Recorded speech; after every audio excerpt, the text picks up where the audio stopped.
본문 말씀에 보면 한 서너 가지 아주 주요한 핵심적인 논제가 나타나고 있습니다. 첫 번째는 2장 1절에 이렇게 말씀했죠. 내가 다시는 너에게 근심 중에 나아가지 아니하기로 스스로 결심하였노니. 자, 바울이 고린도 교회를 향하여서 두 번째 편지를 써서 보냈죠. 그러면서 이 고린도 후서의 말씀을 통해서 특별히 그들에게 하고자 하는 말씀이 있었는데, 내가 가급적이면 고린도에 가지 않으려고 노력을 했다고 말합니다. 여러분, 고린도 교회에 왜 가지 않으려고 노력을 했을까요? 사실 바울은 성격적으로 좀 급한 사람, 좀 다혈질적인 사람, 또 더 나아가서 진리의 역사가 어우러져 있는 것을 보면 그 성격상 참지 못하는 사람 중에 한 사람입니다. 의의 사람입니다. 정도의 뜻을 선포하는 사람입니다. 고린도 교회 가급적이면 가지 않으려고 했던 것은 옳지 못한 행동을 하고 교회를 어지럽히고 분파를 만들고 또 더 나아가서 교회에 덕을 끼치지 못하고 끊임없이 문제를 일으키고 죄를 범하는 사람들을 대하여서 만날 수 있는 기회를 가급적이면 줄였다는 것을 의미합니다. 왜 그랬을까요? 접촉을 하다 보면 때로는 여러 가지 모양으로 질타가 나타나게 되고, 그래서 강력한 말씀을 가지고 질타하다 보면 적지 않게 교회가 마음 아픈 일이 더 생길 것 같은 그런 부담감이 있었습니다. 그래서 가급적 가지 아니하고 편집글을 통해서, 거기에도 또 다른 지도자와 리더자들이 있기 때문에 또 그들을 통하고 사랑하는 교우들에게 권면하는 말씀을 통해서 할 수만 있으면 신앙의 양심을 가지고 믿음 안에 돌아오기를 원하고, 멀리서 기도해주고 권면해주고 때를 기다리고자 원했던 그 바울의 사랑하는 마음이 그런 것이었습니다. 여러분, 교회에 문제가 발생됐을 때 가급적이면 그 문제를 가지고 함께 부딪히지 않고 피하여 가기를 소원했던 바울의 심령을 잘 피력하고 있는 것이죠. 사악한 원수 마귀 권세들이 공격해 올 때 두 가지 승리의 비결이 있다고 그랬습니다. 첫째는 악한 역사를 피하는 것입니다. 할 수만 있으면 갈등을 줄이는 것이죠. 사악한 원수 마귀 권세의 그 노략과 침략과 끊임없는 대적의 역사에 대해서 피해 가버리는 것입니다. 두 번째는 어떻게 해야 승리합니까? 진리의 말씀을 가지고 아주 철저하게 분석하고 세분해서 어떤 것이 죄이며 어떤 것이 의로운 반열의 삶인지를 똑똑히 알려주어서 진리의 말씀의 검을 가지고 대적하여 죄를 드러내고 그것을 마치 수술하는 의사의 칼처럼 수술해내는 것이죠. 그래서 사탄을 물리치는 전략은 첫째는 진리의 말씀을 가지고 대적하는 것입니다. 두 번째는 그 악한 역사의 요소와 상황과 그 자리를 피해버리는 것입니다. 그렇게 함으로써 하나님 앞에 맡기고 때를 기다리는 거죠. 신앙의 양심에 맡기고 때를 기다려주는 겁니다. 인내심을 갖는다는 아주 중요한 의미가 있습니다. 그래서 바울은 1절에 내가 다시는 너에게 근심 중에 나아가지 않기로 마음먹었다 그랬어요. 할 수만 있으면 덜 부딪히고, 그래서 속상한 그 마음 때문에 서로 상처를 갖는 것에 대해서 피해보고자 애를 썼다는 것입니다. 여러분, 그래서 갈등의 관계는 가급적이면 피하고 만남을 이루지 않는 것이 지혜로운 것입니다. 그리고는 때를 기다리고 뜻을 전하고 기다려주는 거죠. 뭘 기다려주는 겁니까? 회개할 기회를 주는 겁니다. 깨달을 수 있는 기회를 주는 겁니다. 그것이 얼마나 잘못된 것인지, 그것이 얼마나 큰 죄인지를 알고 돌아올 때까지 시간차를 두는 것이었습니다. 오늘 바울이 그와 같은 믿음의 행보와 권고의 일을 감당했다는 것입니다. 그래서 적지 않게 고린도에 있는 교우들도 속상하고 마음 아팠던 것을 이해하고 있었습니다. 3절 후미에 보세요. 또 너희 모두에 대한 나의 기쁨이 너희 모두의 기쁨인 줄 확인함이로다. 2절에는 내가 너희를 근심하게 한다면 내가 근심하게 한 자밖에 나를 기쁘게 할 자가 누구랴. 자, 이게 무슨 말씀입니까? 2절과 3절의 말씀은 걱정을 끼쳤던 그 대상들, 교회 안에 여러 가지 배악을 끼쳤던 그 대상들을 주목해 보면서 그들 때문에 마음 아프고 속상했던 그 과정들, 그러나 그것으로 끝나지 않고 저들이 돌이켜서 회개하고 자백하며 새 삶으로 전환한다면 근심이 바뀌어서 기쁨으로 되고, 그런 뜻입니다. 참 그렇게 되기를 소원했다는 그 마음을 피력하고 있는 것입니다. 자, 두 번째는 무엇일까요? 5절 말씀에 이렇게 나와 있습니다. 5절 말씀 같이 읽습니다. 5절 시작. 근심하게 한 자가 있었을지라도 나를 근심하게 한 것이 아니요 어느 정도 너희 모두를 근심하게 한 것이니 어느 정도라 하면 내가 너무 지나치게 말하지 아니하려 함이라. 여러분, 교회에 분파가 생기고 끊임없는 갈등이 조성되고 오늘 여기에서 근심하게 한 자라는 것은 고린도전서 5장 1절에 보면 음행한 역사가 교회까지 들어온 문제였습니다. 물론 음행 사건뿐만 아니라 파당이 생기고, 그리고 또 더 나가서 거짓 이 사도들이 생겨가지고 비진리를 진리라고 해서 성도들을 미혹하고 넘어뜨리기까지 했죠. 심지어는 바울 사도를 그 사도권을 인정하지 않고 계속 대적했던 그와 같은 거짓 사도들이 바울을 힘들게 했다고 그러지 않았습니까? 그런데 이런 모든 것들이 근심하게 한 자라고 그랬습니다. 음행의 문제 때문에, 거짓 사도의 문제 때문에, 우상숭배의 문제 때문에, 파당 때문에 교회가 하루도 잠잠할 날이 없을 만큼 정말 힘겨웠는데, 그래서 바울이 마침내 고린도 전서에 말씀한 바와 같이 강경책을 쓰죠. 그 강경책이 무엇이었습니까? 바로 채찍 막대기를 들어서 징계를 한 겁니다. 그 당시 교회법에 따라서 징계를 한 겁니다. 그냥 내버려둬서는 교회가 마치 누룩이 온 가루를 부풀게 해서 교회를 혼란하게 하고, 그리고는 고통을 주고 부패 요소가 끊이지 않게 되는 것이므로 마침내 권증을 단행하라고 사랑하는 교우들과 지도자들에게 강력한 메시지를 전하죠. 그래서 음행한 자와 교회를 소란하게 한 자, 그리고 분파를 만든 자, 또 다른 죄를 범해서 하나님의 영광을 가린 자, 적지 않게 하나님의 뜻을 거스렸던 자에 대해서 법에 따라서 출교를 명령하게 되었죠.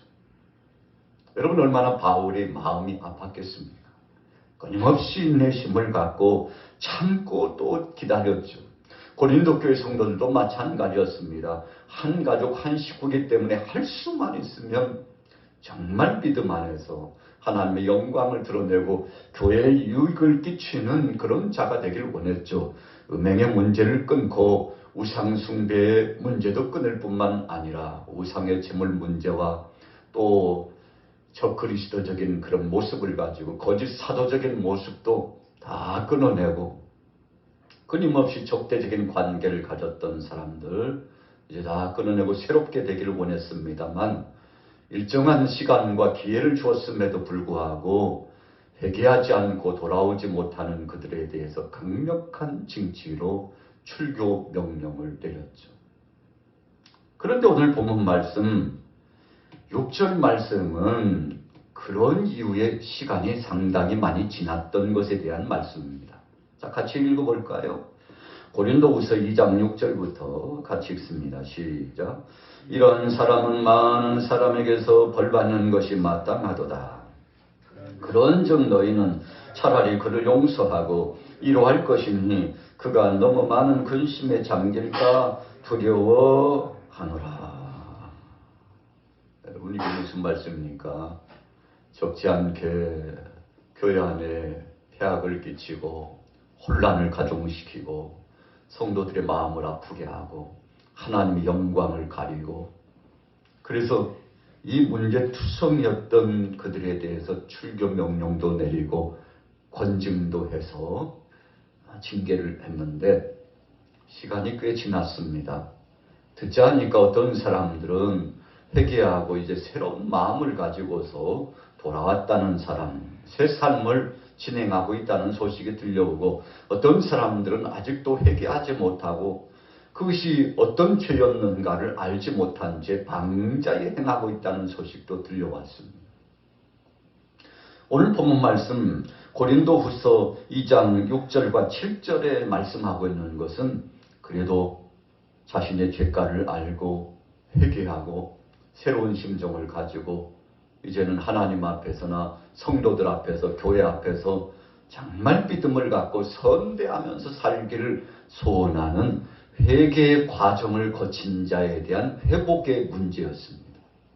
여러분, 교회가 징계를 진행하고 권증을 진행할 수 있습니다.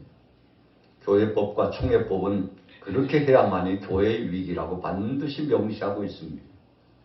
하나님께서도 사랑하는 자에게 채찍을 하는 것처럼 깨달을 수 있는 기회, 돌이킬 수 있는 기회를 주는 거죠. 그런 게 적지 않게 몇몇 성도들이 이제 회복이 되어간다는 소식을 들은 거죠. 자, 그들에 대해서 바울은 다시 한번 권면한 겁니다. 여러분들이요, 너무 오래 가지 말고 이제 그들을 용서하고 사랑해서 믿음 가운데 돌아오기를 소원하고 있는 저들의 그 선한 마음을 어여삐 받아서 이제는 다시 한번 교회 가운데 한 식구로 받아주라고 하는 권고를 오늘 고린도후서의 말씀을 통해서 전해주고 있는 겁니다. 여러분들이요, 이제는 그 정도 했으면 됐습니다. 용서하세요. 이제는 깨달을 만큼 깨달았고 자기를 돌아보고 성찰한 만큼 성찰했고 이제 하나님 앞에서 바른 신앙의 삶을 살고자 소원하고 회개했으니, 자, 전제 조건입니다. 이제는 회개했으니 저들을 용서하라는 것입니다. 여러분, 하나님도 회개치 않은 자는 용서하지 않으셨습니다. 그것이 바로 교회의 원리요 법칙입니다. 자, 7절 말씀 보세요. 그런즉 너희는 차라리 그를 용서하고 위로할 것이니 그가 너무 많은 근심에 잠길까 두려워하느라. 그러므로 너희를 권하노니 사랑을 그들에게 나타내라. 여러분, 하나님의 사랑이 무엇입니까?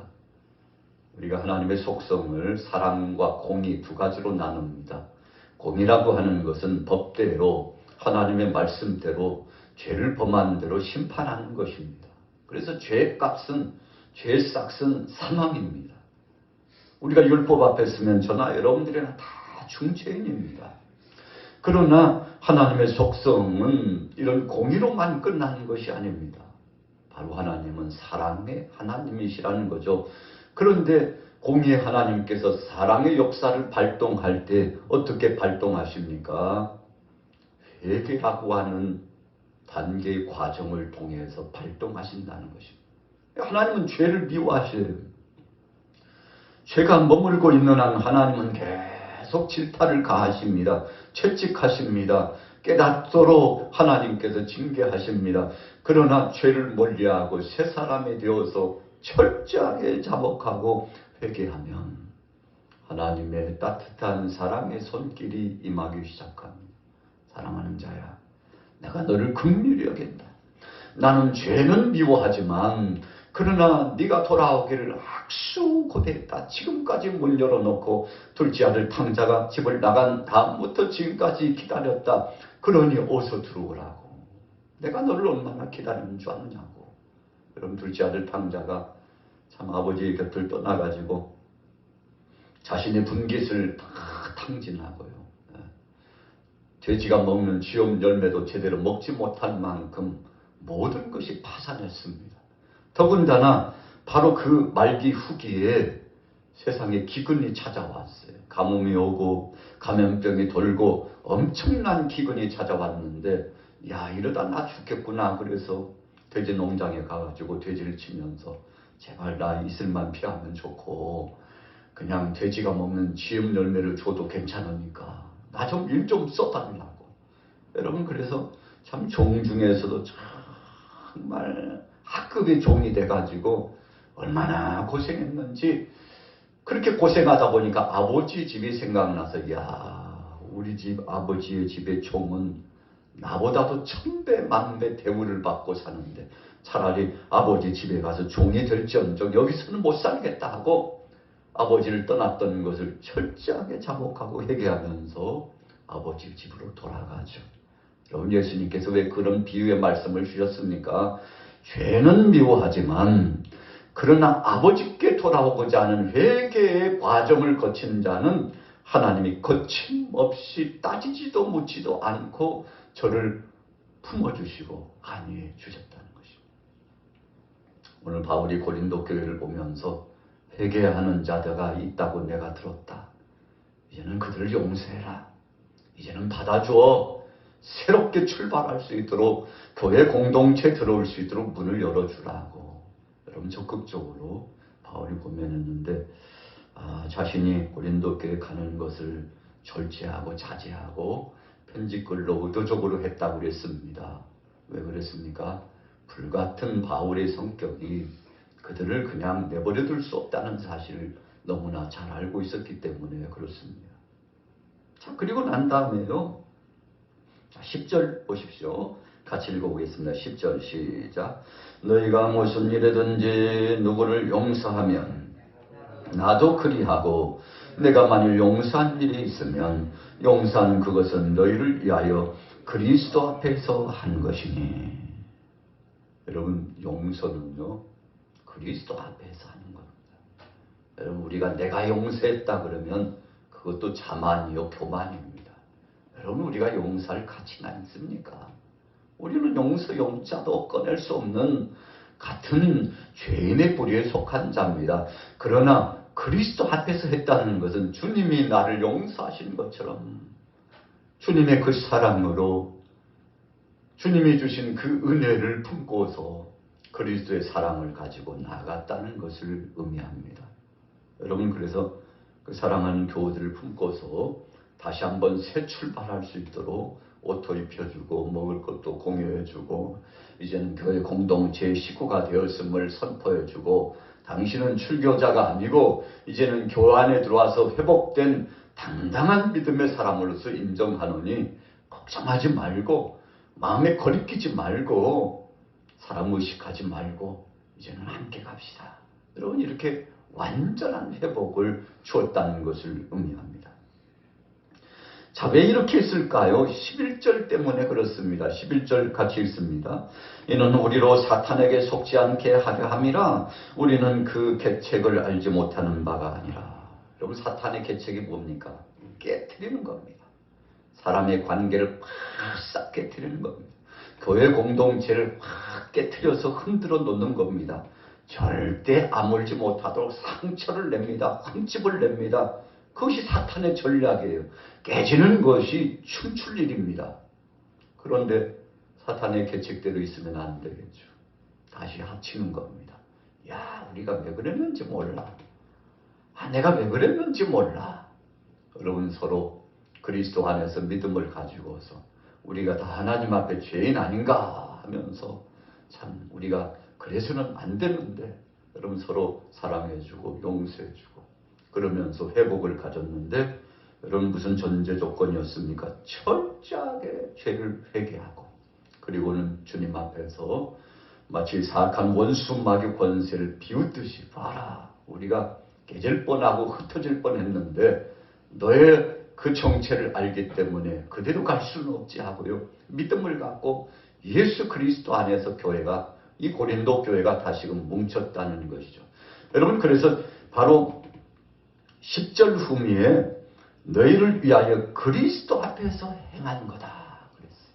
여러분, 교회 공동체를 위했다는 것입니다. 어떻게 하는 것이 교회 유익인지를 따랐다는 것입니다. 다 의견이 분분합니다. 그러나 교회 유익이 뭘까만 생각했다는 것입니다. 왜 교회 유익입니까? 교회는 주님의 몸 된 교회이기 때문에, 교회가 유익이 되는 것은 주님이 영광 받는 것이기 때문에, 주님이 영광 받는 것은 교회의 유익이 되는 거기 때문에 배악을 끼치지 않고 유익을 끼치기 위해서 그렇게 지혜롭게 했다는 것이죠. 여러분, 칭찬받을 만한 모습입니다. 이것이 바로 지혜인 것입니다. 자, 결론입니다. 12절부터 17절까지는 그리하여서 복음을 붙잡고 승리한 고린도 교회를 좀 칭찬해 주고 싶었습니다. 참 말도 많고 탈도 많았던 교회가 고린도 교회죠. 바울이 여러 교회 선교 사역을 진행하고 목회를 진행했는데요. 아마 고린도 교회 생각하면 막 혀를 찼을 거예요. 아휴, 다시는 보고 싶지 않은 사람들. 여러분이 그렇게까지 생각했을 법합니다. 얼마나 바울을 속상하게 하고 힘들게 했는지 몰라요. 여러분, 그러나 그럼에도 불구하고 하나둘씩 문제가 풀어지고, 그리고 상처가 회복되고, 교회가 든든히 세워지고, 하나님의 교회가 왕성해지는 것을 보고 한 가지 생각나는 것이 있었는데, 야, 그렇지, 향기구나 그랬어요. 여러분, 이 당시에 고린도 지역에 주피터 신, 우상 숭배, 이 제우스 신에 대한 우상 숭배가 성행했는데, 전쟁터에 나가서 로마 군병이나 군사들이 승리하고 돌아오면은 제물과 또 그 제물을 태워가지고 향을 펴올리면서 그 승리하고 온 그들을 향해서 이 향 냄새를 풍겨 돌렸습니다. 그렇게 함으로써 자축하는 거예요. 아, 당신이 최고라고. 역시 우리 신이 당신을 도와주었다고. 그런데 바울은 사랑하는 고린도 교회 성도들을 향하여, 여러분들이요, 우상 숭배하는 자들도 좋은 일이 있으면 그와 같은 역사를 진행하는데, 하물며 전능하신 하나님을 믿는 백성들은 우리 자신이 그 어려움 가운데서 믿음을 이겨내면 가장 기뻐할 분이 누구겠습니까? 하나님이 기뻐하십니다. 하나님이 영광을 받으십니다. 그래서 우리는 그리스도 안에서 향기입니다. 제물로 바쳐진 자요, 하나님 앞에 영광스러운 향기를 올려드려서 하나님 앞에 우리의 중심을 헌신한 자연이 승리의 개선가를 누린 오늘 나와 여러분들은 이런 자축할 만한 기쁨의 역사를 하나님 앞에 올릴 만한 자격이 있는 자 아니겠습니까? 여러분, 이렇게 해서 축복하고 칭찬한 내용이 바로 12절에서 17절까지의 말씀인 겁니다. 그래서 뭐라고 말씀하고 있습니까? 15절 같이 읽습니다. 시작. 우리는 구원받는 자들에게나 망하는 자들에게나 하나님 앞에서 그리스도의 향기니, 이 사람에게는 사망으로부터 사망에 이르는 냄새요, 저 사람에게는 생명으로부터 생명에 이르는 냄새라. 여러분, 어떤 사람들은요, 교회를 계속 공격하고 분열을 시키고 하나님의 영광을 가리려고 막 혈안이 되어 있는 사람들이 꽤 많습니다. 여러분, 참 안타까운 거죠. 오늘 고린도 교회가 그랬어요. 그 상처를 아물게 하고 서로 손에 손을 맞잡게 하고, 여러분, 권면을 하고 힘을 실어주고, 당신 할 수 있다고, 우리 할 수 있다고, 잘 될 것이라고, 하나님이 역사한다고, 하나님은 살아계신다고, 하나님은 다 감찰해 보신다고, 두렵고 떨림으로 믿음으로 가자고 이렇게 이야기해야 되는데, 배반꾼이 돼가지고 오히려 더 이간하고 불리하고 조롱하고, 여러분, 복받지 못할 행태죠. 이 고린도 교회 성도들이 여러분 마지막 순간까지 그렇게 하려고 했는데, 바울의 강력한 권면에 따라 여러분들이 이제는 하나 되어야 합니다. 저들이 이제 주님 앞에 돌아왔으니 용서하고 믿음으로 갑시다. 여러분, 그래서 고린도 교회가 이제는 새로운 모습으로 변모돼 가고 있는 모습을 바울이 보면서 축복했는데, 오늘 저와 여러분들의 가정과 생업과 이 나라 이 민족에게도, 여러분, 우리 양화 교회도 더 좋은 일이 많아지는 복된 역사가 있기를 축복합니다. 고린도 교회 온 교우들이 믿음으로 결속되는 것처럼 성령의 매는띠로 하나 되어 할 수만 있으면 더 축복해주고 하나님의 은혜 가운데 권고해줘서 믿음으로 승리하게 되시기를 예수님의 이름으로 축원합니다.